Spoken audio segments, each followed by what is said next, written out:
to unbox The Last 100 Yards, Volume 3, The Solomon Islands. This is a game designed by Mike Denson, published by GMT Games, and it's a continuation of the Last 100 Yards system or series. As you can tell, this is Volume 3. Now, I'm especially excited to unbox this one because I contributed to its playtest. I was one of the playtesters on it, and have all my old playtesting materials here. And actually, my playtesting goes back to Volume 2. And also got these nice counters here. These are all my playtest stuff. So I'm really excited to see what the final product looks like versus the components that I was playing with. But as I said, my playtesting goes back to Last 100 Yards Volume 2, which was airborne over Europe. And again, which was the first in the extensions of The Last 100 Yards, all by Mike Denson. I did not get in on this one, but bought this, liked it. Mike was looking for playtesters when this one was getting ready to come out, and so got on board at that time. And really like this series. I think it's different in just enough ways from the standard fare of your squad leader and advanced squad leader and all the iterations and games that have kind of owe its development to that line of games. But then you have all the other squad, what I call small unit tactical, or that encompasses platoon and squad and individual. But at the squad level, there's a lot of World War II games out there. Of course, squad leader, one of the most one of the first and one of the most prolific in the advanced squad leader sense. Also, you have Conflict of Heroes and Band of Brothers and Combat Commander, and I'm probably leaving out another dozen or so other games on that scale, but those are the ones that just jumped in my mind really quick. But this one, to me, rises to towards the top of that list among those games, just because it deals with things in a different way. The way it handles command, and the way that it's reactionary, and the way that it deals with combat is just different in a lot of respects from those other games, and gives you like a different perspective on some of how these battles, or how small unit tactical battles develop. So let's take a look at the back of the box here, and what we have here is explanation of the game. You got an example of the maps, and again, this is like a lot of small unit tactical games. This is scenario based, so there's going to be a series of scenarios that you have set up and tell you what units to use and the like, and you're going to play through whatever scenario you want here. So you've got your skill, example of the counters, and let's take a look here. You've got 1 to 2 players, 2+ hours, age 14 and plus. Complexity is a 6 on a scale of 9, and solitaire suitability is a 6 on a scale of 9. And when I was playtesting, I played several scenarios with my son, but I also soloed quite a few of these as well. So there's no solitaire bot in here, but there is the ability, like you would do with any small unit tactical game, of playing both sides to the best of your ability, as the case may be. And I know Stigler will disagree with that, and I'm also a little miffed that he got the jump on me. He was able to do an unboxing first, but I just got this, and it's snowing here today. This box was cold to the touch, but you know what? For you guys, I'm going to sacrifice that. I'm gonna hazard getting frostbite by just opening up this box just to show you the unboxing. So let's tear into this bad boy and see what we have in here. While I'm doing that, I want to thank GMT for sending this to me, but most importantly, I want to thank Mike Denson for first developing such an interesting and evocative game system but also allowing me to be part of that process in the play testing, and also sending me, this complimentary copy that came through him and GMT. So I thanks again to him and all his efforts on this. And I know they're working on some new stuff now too. So we'll see what happens with that. Let's tear into this box here. And nice sturdy box here, GMT quality. Here is the Series 2.0 rules.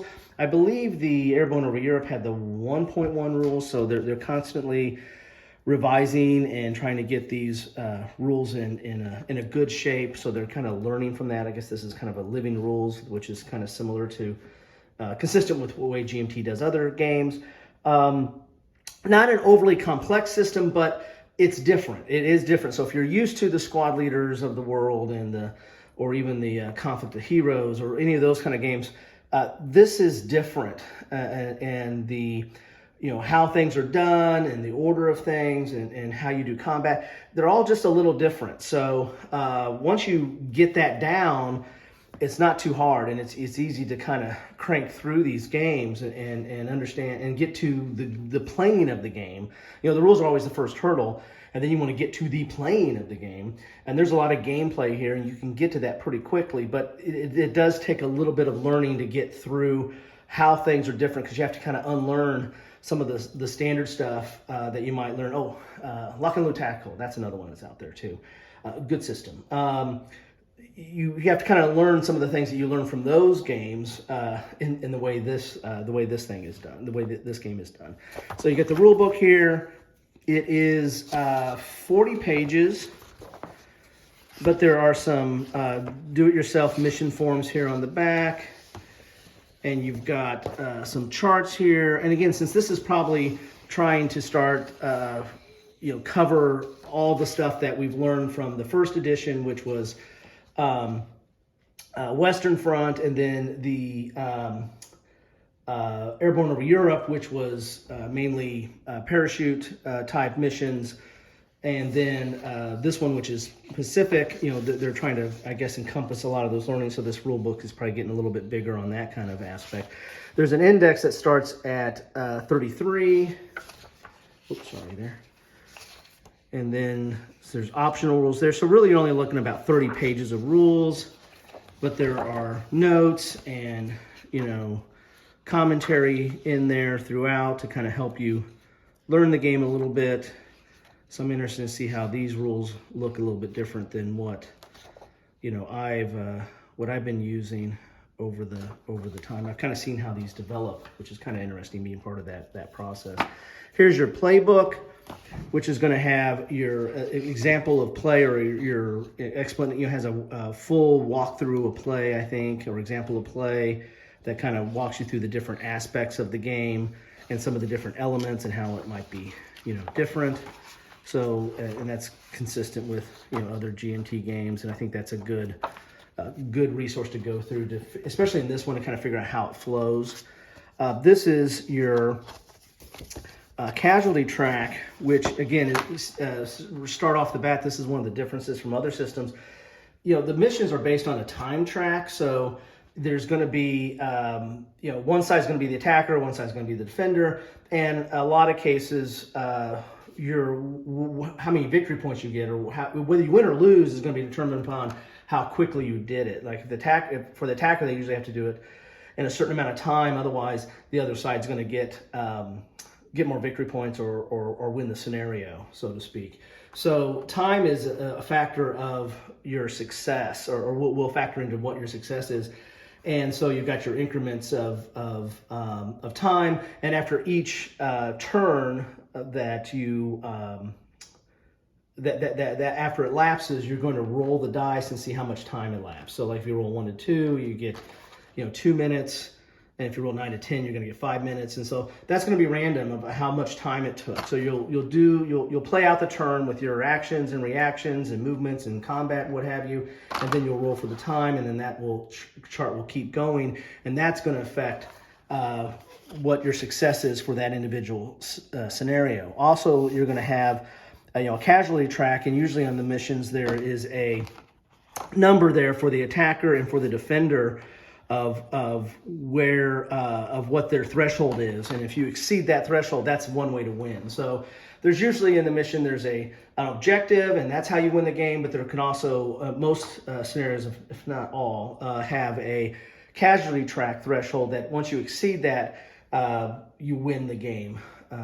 If you're able to get your opponent's casualty threshold exceeded. Here's your sequence of play here, and that's one-sided because that's going to be on the table and putting counters on that. Then you have your missions here. This is going to bring back some memories here, and these are double-sided.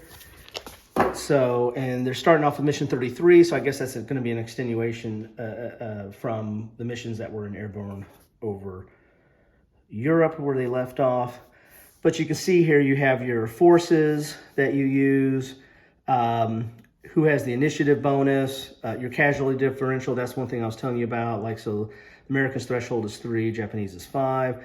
Where the forces set up, and then any special rules for that mission. And then, of course, here's your victory level. So 0 to 35 on this mission is a Japanese victory. So that's you're going to take the time that's elapsed and then add it to whatever the casualty track number is here, with minus or positive, depending on attacker or defender, and the threshold, and that will determine your victory level. So kind of an interesting system. I haven't seen that done in other places, and it works very well here and adds to the uniqueness of this system. So you're going to get several missions here, and then of course you get your map, and it's going to tell you which. Like this is map 27, and then you have the other destinations, part of the rules of the edge of the board where you can like retreat to or need to get to depending on what the mission is. So there's several missions here. So there's 1, 2, 3, 4, 5. So 10 missions because they're each double-sided here. So you get those, and that's pretty good paper. Good sturdy paper. It's not heavy, but it's better than just regular paper, and so should last over time here. So there are your missions, and then you've got here's a chart for your combat. And there's 2 of these, so 1 for each side. That's always good because this is generally a 2-player game. And so you got your small arms fire, your range, and the dice roll modifier, anti-tank, mortar, small arms mortar resolution, and the like. So you've got some of your combat charts here. You have your terrain effects here, your blind hex table, stacking limits, concealment. So all of the charts that you're mainly going to refer to a lot during the game. And then you have your assault resolution. Assault is a kind of a special resolution. A lot of games do that, have a little bit different how they handle assault. And so it is handled different than normal fire combat, and usually some of the counters actually have a different assault rating on their units as well. So there you have the charts. Let's look at the counter sheets here. Looks like we're getting so 5 counter sheets maybe. It looks like this is a partial counter sheet here. Those are usually some markers like for hidden, and then you've got some vehicles here and some markers for actions. These are usually done for mortars. These are like knee mortars. That's something unique to the Japanese. They have these knee mortars that they can take along with them and affect combat. Mortar system is done a little bit different as well. It's kind of like an indirect fire system, and usually the scenario gives you a certain amount of mortar actions you can use, but you can kind of refill them depending on the circumstances in the scenario. So here are some of the units here. Here are the American units. This is sheet 1, and again, they're double-sided. And you're basically going to be having, each one of these is like a squad, but then they're different platoons that you're using in this. And so you got your numbers here. The number in the color is the number of the unit is with. So these are all in the 1 unit. And then of course you have, the blue is that assault rating I was telling you about. 1 is your fire rating, and then the yellow, the 1 in the green, and then the superscript 8 there is its range. which will affect on that range combat chart. And then the yellow is versus vehicles. So you kind of have your different designations there, and then 6 is your morale. It's been a while since, it's been a few weeks since I played this. I believe that's your morale or your cohesion that you have in this. And then you got vehicles here. Leaders are very important because you need to have leaders to rally units and get them back if they've broken or what have you.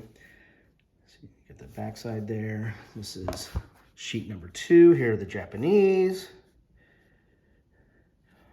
And, Mike took a great deal of effort to make sure that this was not just a reboot of Airborne Over Europe. Airborne Over Europe was different than Last 100 Yards because it brought in paratroopers and some of the unique things to paradrops and stuff like that. This one brings in the uniqueness of the Japanese and fighting some of the unique things to their fighting force. As I mentioned, the knee mortars, but there's other aspects to them as well. So this is not just, a cookie cutter system. He's taken some great links to try to reflect the unique combat abilities of the different forces that you have here. And he's doing the same on the latest one that they're working on as well. Here are the combat markers. So like when you look at a combat, you're going to add up all the modifiers, and then it's going to have either a plus or minus or even a 0 modifier that you have to roll, and then you'll roll and then add that modifier and see if you had a hit on that stack there. The yellow is like for vehicles, the green is the regular fire and infantry, and then the red is mortar fire and the like. So these are mainly that's your combat markers. And so you're just not doing move and combat.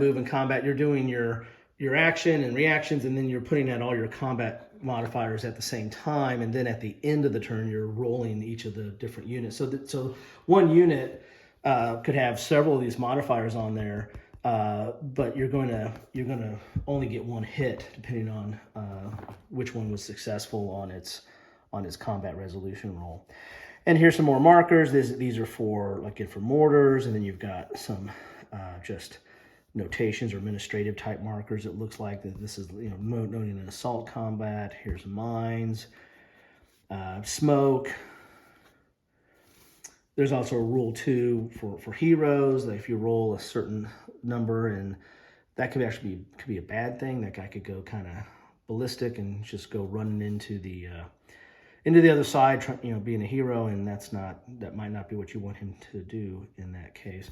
Here's your time markers to keep track on the time. And then initiative. Initiative is very important because whoever has initiative gets to do their actions with full movement, and then the other side is just reacting to that. So having initiative is very, very key in this game. And that's a die roll, but there's going to be modifiers based on the scenarios. And that affects what's going on. Then you got the new maps here, and decent thick, cardboard there or paper there, and beautiful maps. I mean, again, they're a little bit different than the Europe. I think they're going to try to get a little bit more of a jungle feel, maybe, to reflect the Pacific Theater or Solomon Islands. So you get how many maps you get? 2, 3, 4 maps here, and I imagine you probably use some of the old maps as well in some of these scenarios. As I said, it's been a long time since I've play tested this one, but had a lot of, here's kind of a beach and a entranceway into a river there. You can see that. So nice maps here and good size hexes. And has kind of the broken line hex, so the lines aren't taking up they take your attention away from the actual terrain of the map, which is kind of cool. There you have that, and then you get the dice because it uses a 10-sided dice system. And I don't think there's anything else in there. I think that's it. Probably will lose the insert because. I tend to do that on these games just to get everything in, and sometimes I try to use a counter tray, and you can't get a counter tray back in there with that.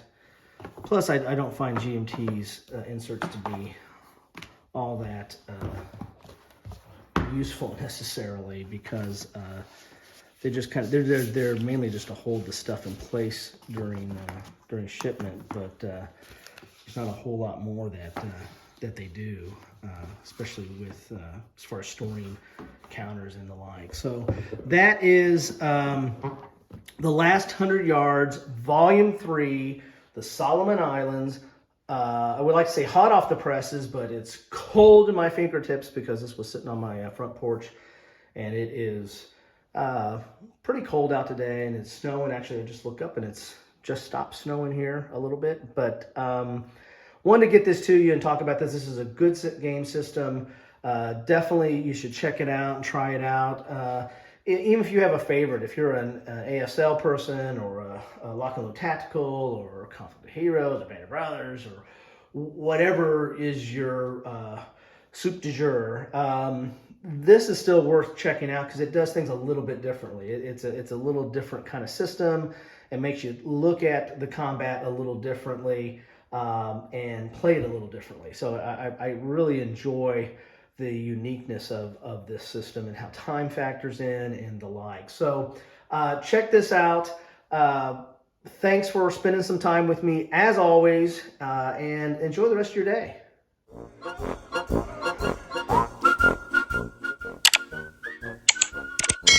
Thanks for watching.